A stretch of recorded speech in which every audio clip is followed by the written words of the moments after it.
దేవుని వాక్యమును ఆత్మ ఖడ్గమును ధరించుకొనుడి. ఎఫెసీయులకు రాసిన పత్రిక 6:17. రెండంచుల ఖడ్గము వాక్యానికి సాదృశ్యం. ఆత్మ ఖడ్గం పరిశుద్ధాత్మకు సాదృశ్యం.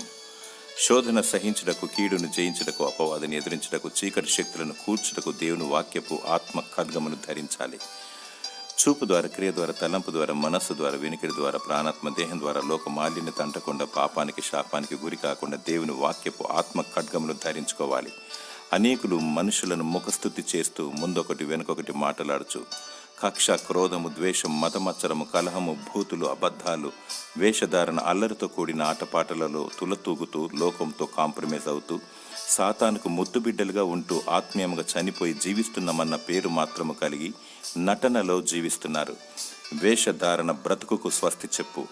దేవుని వాక్యమును రెండంచుల ఆత్మ ఖడ్గమును పట్టుకో. దేవుడు నీ పక్షాన యుద్ధం చేస్తాడు. దేవుడు నిన్ను ఆత్మీయంగా బ్రతికించునుగాక. ఆమెన్.